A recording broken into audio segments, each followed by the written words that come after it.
Alia is a half Japanese, half Russian girl who is always professing her feelings for Masachika in Russian. What she doesn't know is that he understands everything she says. Hello everyone, I'm the Quiet F, and this is my recap of Alia sometimes hides her feelings in Russian. So, without further ado, let's recap.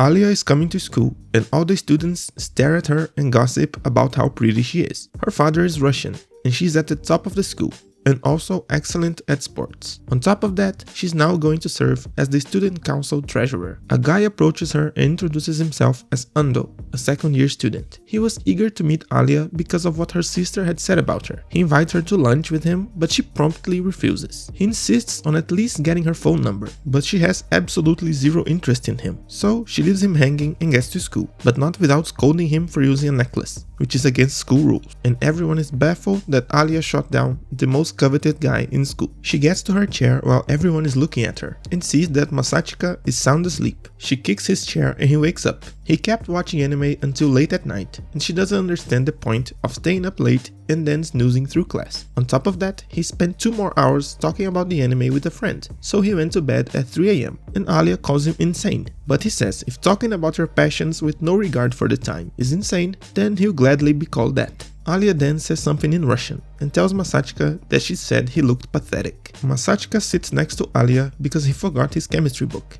but he's still sleepy during class. When the teacher asks him a question that he can't answer because he's not paying attention, Alia shows him a wrong answer on purpose, just to get him embarrassed and make herself look good while answering the question right. When he yells at her for making him look bad, she calls him a liar and says that same thing in Russian again. However, Masachika knows what she said, and she just called him a cutie twice. She speaks Russian again, saying that he's red as a baby, and he tries to hide that he's mad at her. When he was a kid, Masachika used to play with a Russian girl who lived near his grandpa's house, so he can understand spoken Russian pretty well. But he never thought it would lead to this weird situation where a cute girl would fawn over him in Russian, and he thinks that if he tells Alia the truth, she's probably gonna pass out of embarrassment. So he's not doing that. When the class is over, Alia scolds Masachika again, this time for using his phone, which is forbidden in school grounds unless it's an emergency. He says it is an emergency, because the free rolls on the gacha game he plays end in 10 minutes. He luckily pulls a rare character, but Alia takes the phone off his hand. He pulled Tsukuyomi,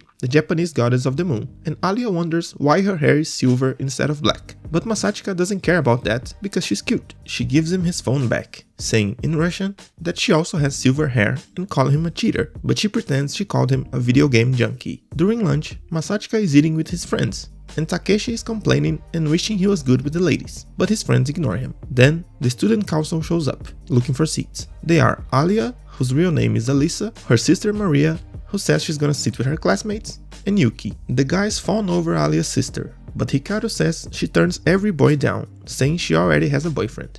But Takeshi wouldn't have a shot either way, and he hates the fact that Masachika hangs out with Alia and even calls her by her nickname. He says she's always napping at him, but it's better than not even talking, and he thinks they got close because they sit next to each other. Takeshi has his eyes on Yuki because she's more approachable, even though she's out of most boys' league. But Hikaru says she turns down more guys than Maria. He wonders if she's already been promised to someone because she's rich, and asks Masachika about it, but he plays dumb. He and Yuki cross eyes and she smiles, asking if they can sit with them, and they promptly agree. She and Masachika seem pretty comfortable around each other, and Alia asks her if they're friends. She says they've known each other since they were kids, because they studied together since preschool. Yuki says she wants to be friends with Alia, and she seems to like this idea. Takeshi and Hikaru leave the table, and Yuki leans closer to Masachika, asking if he had considered her offer to join the student council, but he's not interested. She thinks he'd be a great fit because he has experience on that, since he was the vice president when they were in middle school, and she was the president. But he only did it because she asked him to, and she says he was good at it. Later, Alia says she's surprised that Masachika and Yuki are friends, because she would never think a girl would want to be his friend. He asks her if she herself is not his friend, and she says she is, but she gets a bit nervous and pretends she has something to do at the student council room, and she walks away with a big smile on her face. At night, Masachika is dreaming of when he was a kid, and he meets the Russian girl at the playground. They sit together and talk in Russian about how pretty the sunset is. When they're about to leave, they say goodbye to each other. The girl kisses him on the cheek and he wakes up. Back then, he studied Russian like crazy so he could talk to the girl, but now he can't even remember her name. The next morning, Masachka gets to school early because it's his and Alia's day to clean the room, so he raises the board and puts the chairs in the right place. When Alia gets there, surprised that he woke up early for once, he was already done, so she says she's going to raise the board after the morning classes. He notices her sock is dirty, and she says it was a truck that splashed her on her way to school, but she has spare socks, so it's okay. She also asks him if he's willing to enter the student council, but he insists he's not interested. She wants to say something else, but doesn't. She starts taking her sock off, and Masachka has to turn away, and she thinks this is a good opportunity to tease him. She asks him to grab her spare sock on her locker because she's barefoot, and he does it. Then she asks him to put the sock on for her, and he's shocked. She says it would be a treat for him, and he agrees. In Russian, she says it would be a treat for her as well, and he wonders why she says weird stuff in Russian about him, and thinks maybe it's her way of exposing herself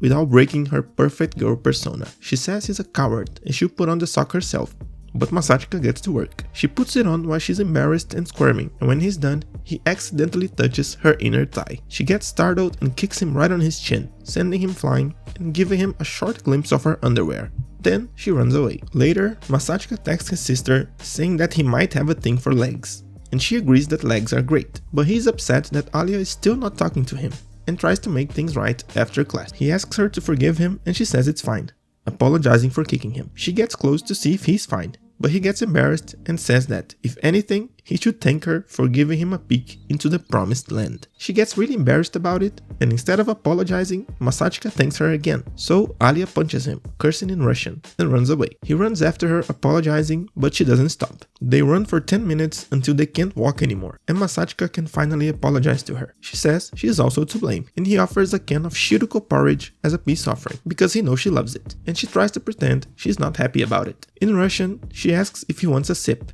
He sees this as an opportunity for an indirect kiss, but he's too coward to go for it, and she still thinks he doesn't understand anything she says in Russian. Well, that was the video. I hope you enjoyed it. Don't forget to like it and subscribe to the channel. Also, hit the notification bell so you won't miss anything new. And I'll see you on the next video.